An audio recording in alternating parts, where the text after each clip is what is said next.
नमस्कार मित्रांनो, कसं काय? मित्रांनो, सध्याच्या घडीला भारतामधील तापमान हे सर्वाधिक वाढतंय.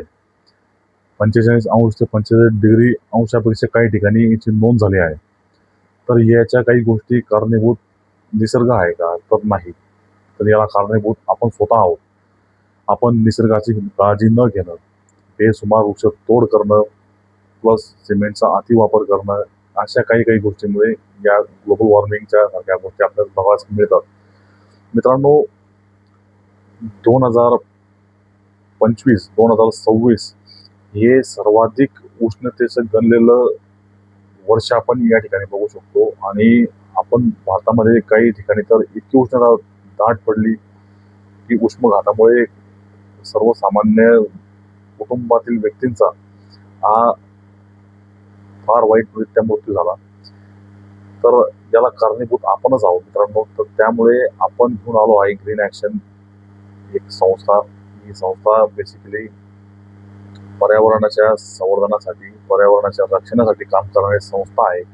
आणि या संस्थेचं उद्दिष्ट मात्र एकच आहे की पर्यावरण आणि निसर्गाची काळजी घेणे, बस. आणि त्यानंतर आपण काही गोष्टी या संस्थेच्या माध्यमातून करणार आहोत.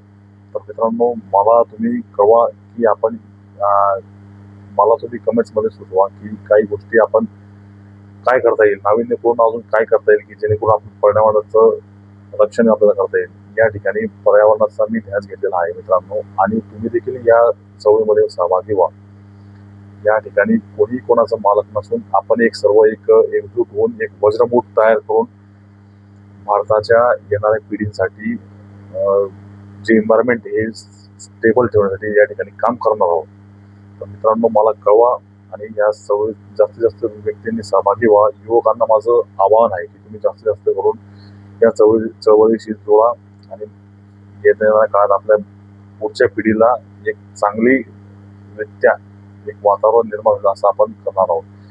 येणाऱ्या पिढींनी आपलं नाव काढलं पाहिजे की आपल्याला त्यांनी शिवीगाळ केली नाही पाहिजे की बाबा तुम्ही काय